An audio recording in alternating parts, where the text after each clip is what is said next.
Shoutout muna dito kay Marison Polido. Sabi niya, naglaing kami 10. Magaling na daw ako. Meron na naman ako nakitang comment at may naintindihan akong konti. Yung kasunod, hindi ko naintindihan. Kaya itanong natin kay Boss Madam. Ito yung comment niya, oh. Naglaing ni Boss Pogi, nagbiitsu na makasursuro. Makasursuro. Makasursuro. Oo. Basta yun, hayaan mo na muna yung hayaan mo na muna yung pronunciation. Basta nabasa ko siya. Kiling. Ano ibig sabihin nun? Ang galing ni Boss Pogi. Nag-beat is Ano yung nagbiit?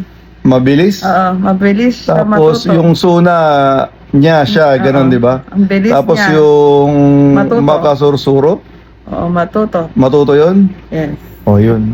Akala nyo lang mabilis, pero syempre, dahan-dahan lang tayo. Wag natin biglayin kasi lalo tayong hindi matututo pagka yung marami agad sabay-sabay. Makalimutan niya. Nakakalimutan ko pa rin naman, kaya nga nagko-kodigo ako. Bukas ulit. Bye!